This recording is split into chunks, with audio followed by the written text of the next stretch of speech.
Palm fresh Apple में आपका स्वागत है। ये खूबसूरत फूल अब फलों में बदल चुके हैं। बगीचों से फूलों की रौनक चली गई है।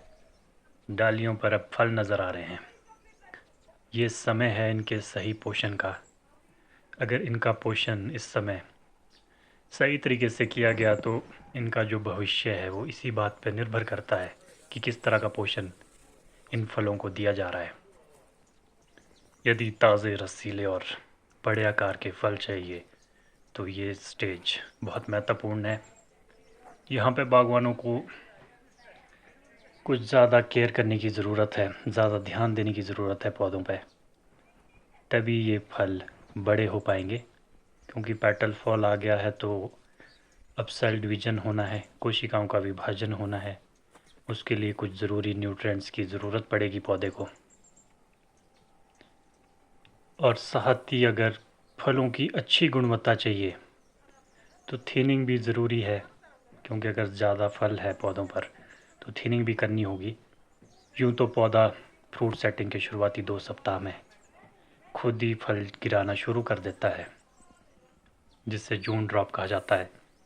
उसके बाद भी अगर पेड़ों पे अधिक फल रहते हैं तो इससे गुणवत्ता खराब हो सकती है। फलों का जो आकार है वो छोटा रह सकता है। तो इसलिए ज़रूरत से ज़्यादा फल पौधे में ना रखें। पौधे की कैपेसिटी के हिसाब से ही फलों का चयन करें। डालियों पे उतने ही फल छोड़ें जितना कि पौधा उससे संभाल सकता है। अब बात आती है क्या न्यूट्रिशन दिया जाए। यूँ तो इस समय पौधे को NPK, कैल्शियम, बोरॉन, जिंक और मैग्नीशियम की ज़रूरत रहती है। और इसके साथ ही अगर सॉइल एप्लीकेशन की बात की जाए तो कैल्शियम नाइट्रेट की जो आधी मात्रा बची हुई है वो भी इस समय अप्लाई कर सकते हैं। अगर आप ऑर्गेनिक फार्मिंग कर रहे हैं तो जीवामृत का भी इस्तेमाल किया जा सकता है सॉइल में। ये पौधों को अच्छी ग्रोथ और फलों के विकास में मदद करेगा।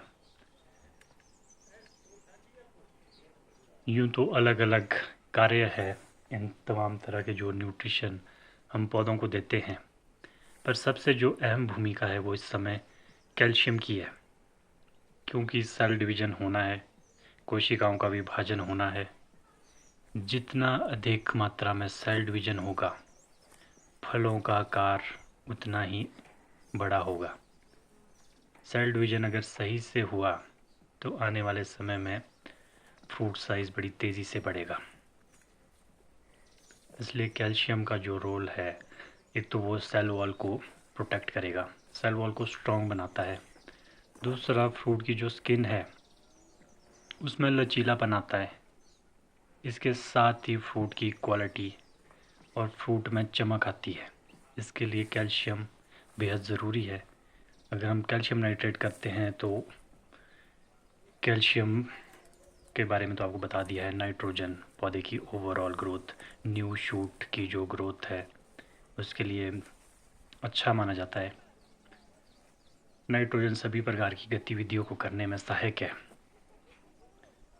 यूँ तो अब प्री मिक्स जो दवाइयाँ आती है उसका प्रचलन बढ़ गया है।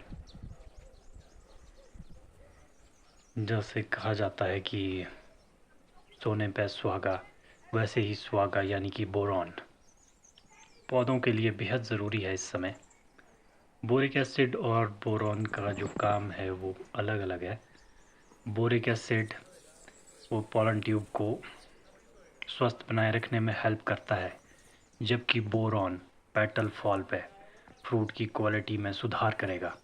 बोरॉन और कैल्शियम मिलकर आगे चलकर अगर स्ट्रेस कंडीशन आती है तो ये फलों को बचाएगा। जिस प्रकार सुहागा सोने में अशुद्धियों को दूर करता है, उसी तरह सेब में भी अहम भूमिका है।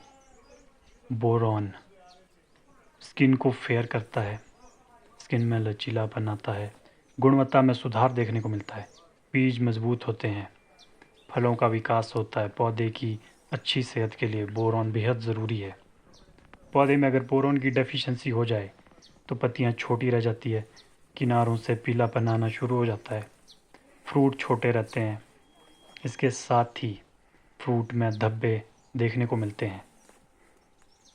फ्रूट क्रैकेज की समस्या होती है, फ्रूट क्रैक हो जाते हैं।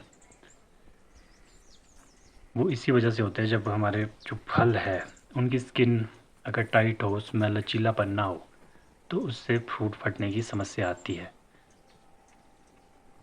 बोरॉन और कैल्शियम मिलकर स्ट्रेस से बाहर लाते हैं पौधों को।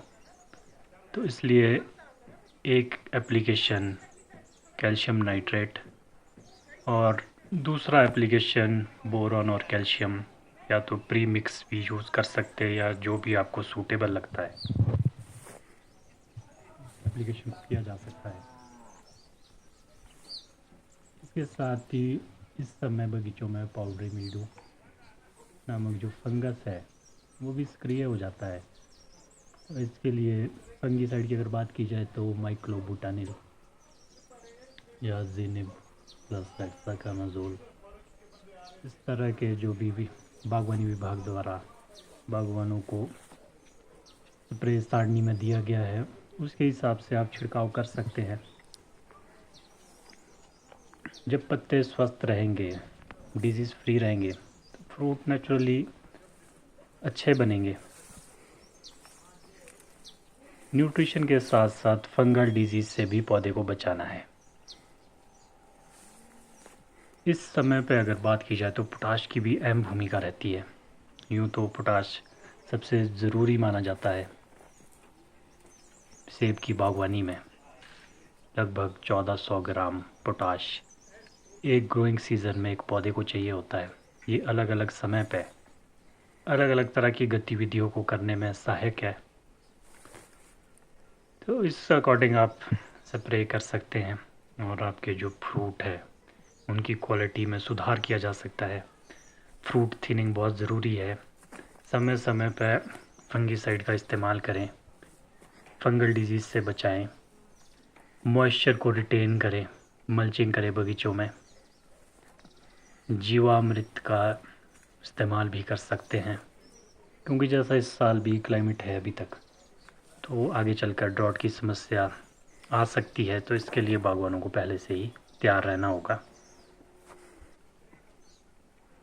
ज़रूरत के हिसाब से ही छिड़काव करें और न्यूट्रिशन का जो मैनेजमेंट है उसको सही ढंग से किया जाए तो बेहतरीन परिणाम देखने को मिलेंगे। आज के इस वीडियो में फ़िलहाल इतना ही। अगर आपको ये जानकारी यूज़फुल लगी है तो ज़्यादा से ज़्यादा लोगों को शेयर कीजिएगा। Thanks for watching.